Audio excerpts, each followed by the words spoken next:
A young man puts his racket away in a locker room at the racing club. That day, he had just won yet another match. But that's not what's on his mind. He's obsessed with a crazy idea. He pulls out a prototype white polo shirt from his bag. On the chest, there's a small crocodile, hand-embroidered and sewn. René Lacoste doesn't know it yet, but he has just laid the first stone of an empire. An empire of style, elegance, and French sport. An empire that for decades will embody discreet luxury, tennis, France, and untouchable success. But now, almost a century later, the crocodile doesn't bite as hard anymore. In the 90s, the brand was massively adopted by the general public. In the 2000s, it was everywhere, on every chest.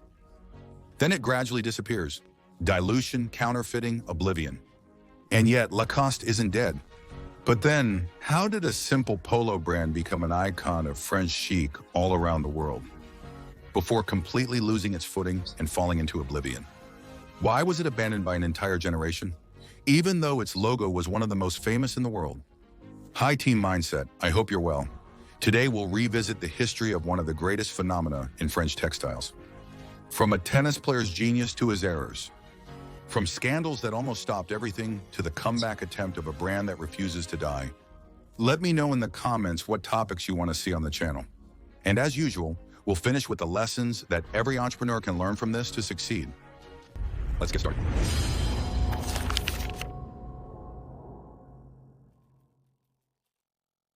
A 14-year-old teenager is training alone on a private tennis court.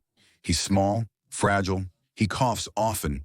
People call him, say he's two. Despite being physically weak, his sole dream is to become the world tennis champion. René Lacoste's father, a strict industrialist, disapproves of his son's pursuits. He keeps telling him, with your sparrow-like body, you'll never win anything. He wants a son who is a soldier, serious, obedient. He's not a dreamer in white shorts, so he gives him an ultimatum. Become a champion within 5 years or give up. Then something happens and René transforms. Day and night, he trains, observes other players, and documents everything in a notebook. Analyzing and optimizing, he becomes an obsessed machine. In 1923, 5 years after his bet with his father, he received an invitation to the Bristol Cup, France's biggest tennis tournament. A year later, he is an international champion. But everything changes when René sees a crocodile leather suitcase in a Boston shop window during his stay in the United States. He wants it. He tells himself he'll buy it if he wins his next tournament. And guess what? He wins. On the circuit, they start calling him the crocodile because he never lets go of his prey, because he goes after the ball like a predator. A friend draws René a stylish crocodile embroidery, which he has sewn onto his blazer. It's not just a detail, it's a symbol. This little crocodile becomes his signature. And what nobody sees at that moment is that it's actually historic. It's the first visible logo on a sports garment, even before Nike, Adidas, or anyone else. René has unknowingly invented modern branding. In a few years, this logo will surpass his own name in power. For now, René continues to play. Soon he will venture into fashion, changing everything once again.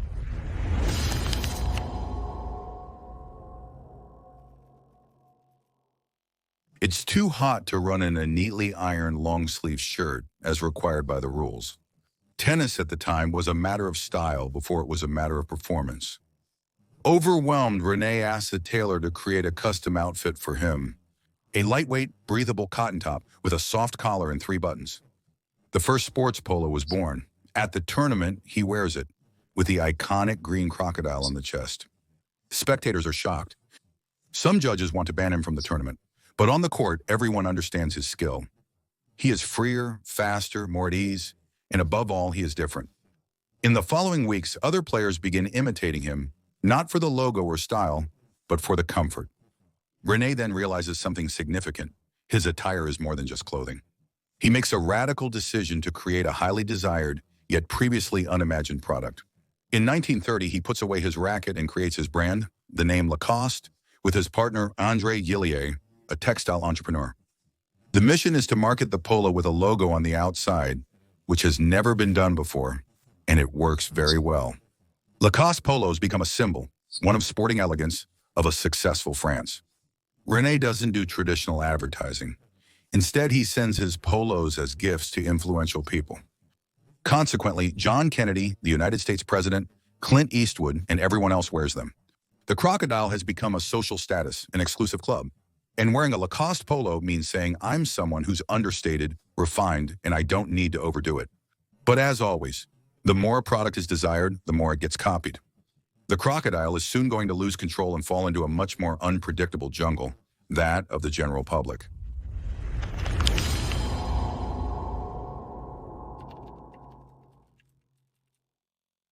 The crocodile is everywhere, in the windows of major stores, on sports fields, in every wardrobe. Lacoste has become an omnipresent brand, but with so much visibility, it gradually loses what made it strong, its rarity. The product and brand image have become commonplace. What was originally a symbol of sporty elegance, discreet and exclusive, has become a mass-market product. And in this confusion, the crocodile loses prestige. The problem is that Lacoste didn't see it coming. The brand didn't start this trend, nor did it go along with it. It just endured it. And instead of turning it into a strength, it panics. In the 2000s, Lacoste's image becomes blurred. It becomes a cross-sectional emblem, both chic and popular. A brand worn by everyone, but understood by no one. Allowing confusion to settle in, rather than turning it into a strength, is when the real danger arises. The mistakes keep piling up. Multiplying points of sale, cascading franchises, aggressive pricing policy. The brand operates in outlets and multi-brand sections, occasionally with varying quality standards. Consequently, there was a surge in volume and counterfeits, with 100 fakes sold for every genuine polo at one point. This statement comes from Thierry Gilbert, the chief executive officer of Lacoste, in an interview about the counterfeiting challenges the brand faced in the 1990s and 2000s. The crocodile logo is everywhere, but it no longer inspires anyone. Meanwhile, other brands stay steady.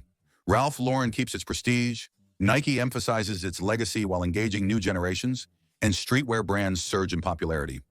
Consequently, Lacoste turns into a brand for older people, losing on all aspects with no clear direction, style, or position. It's an internal crisis, as you might expect. Bernard Lacoste, the founder's son who led the brand's global expansion for almost 4 decades, is considering selling the company. He doesn't do it out of pride, but out of duty, as the crocodile is the emblem of a family. Instead of selling, he chooses to rebuild everything. You'll see the recovery plan will be just as radical as...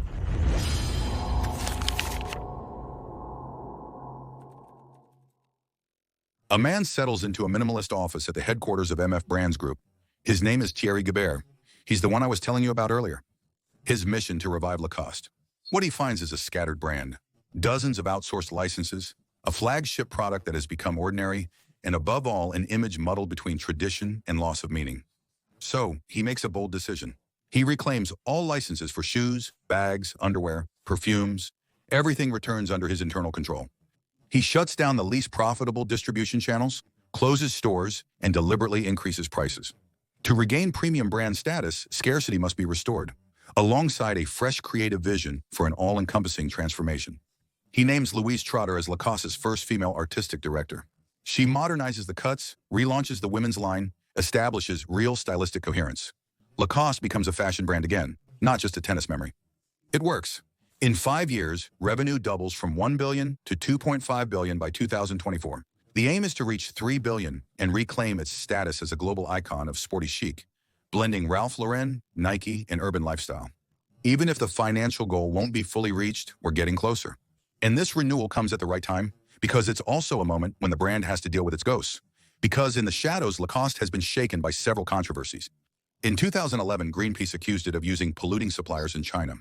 That same year, it was criticized for censoring a Palestinian artist in an art competition. In 2020, a report mentioned forced labor in China, and it was mentioned again in 2022. The brand was singled out for maintaining its operations in Russia when other giants were leaving the market. But that's not all. Lacoste has been engaged in a long-standing legal battle, full of twists and turns, against Singapore-based brand Crocodile International over the use of the crocodile logo. Same animal and posture, but mirrored and restyled, used in various Asian markets since the 80s.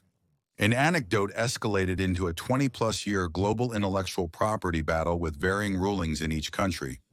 In China, coexistence is imposed, but in the Philippines, in 2023, it's Crocodile International that wins. It's a symbolic defeat for Lacoste, which considers its logo a strategic asset. An emblem that represents both its history, its prestige, and a huge part of its brand value. Because in the world of high-end textiles, everything starts with a symbol. And if you don't protect it, you let others dilute your image. Instead of collapsing, Lacoste learns. It embraces its heritage, controls its image, and reaffirms what its crocodile represents. It opens up, collaborating with Netflix and Minecraft, modernizing its logo into a demogorgon or pop culture creature. And it does so without ever denying its DNA. The perfume is also being revamped. In 2024, Interparfums will take over the license, aiming to make it a new commercial flagship. At the same time, Lacoste is opening new flagships in Paris, New York, and Shanghai. It's moving upmarket, but without snubbing its historic audience. It's becoming desirable again. It's becoming symbolic again. And the craziest thing is that today, the polo shirt only represents 20% of the revenue. The rest is sneakers, bags, watches, and tomorrow maybe clubs, hotels, a global lifestyle. Because according to its chief executive officer, Lacoste no longer wants to be just a fashion brand, but a brand of culture, experience, and global lifestyle. The crocodile no longer just makes clothes, it sells a way of being. In the streets, in the stores, on Instagram, the crocodile is back. It's a reimagined crocodile, sharper and more demanding than the ones from the 80s or 2000s. Lacoste could have vanished, been sold, dissolved, or reduced to a mere license. But it chose a different path, to regain control, embrace its roots, and reinvent its image while honoring its heritage. So what can we learn from this? The first lesson is that success can kill you if you don't control scarcity. When you launch a premium or exclusive product, the real risk is uncontrolled success. The more you sell, the more you deviate from your brand image, eventually devaluing your logo. Lacoste thrived by rejecting volume and focusing on value, recognizing that in the luxury market, scarcity fuels demand. The second lesson is that you can be reborn if you agree to deconstruct everything. Recover licenses, remake product, redefine audience, start from scratch like a startup. That's painful, but that's the price to pay, to avoid ending up on the shelves of oblivion or in discount stores at minus 90%. Like Burberry, another iconic brand that went from tailoring for the British royal family to being a brand on sale, as you can see in the video that's playing.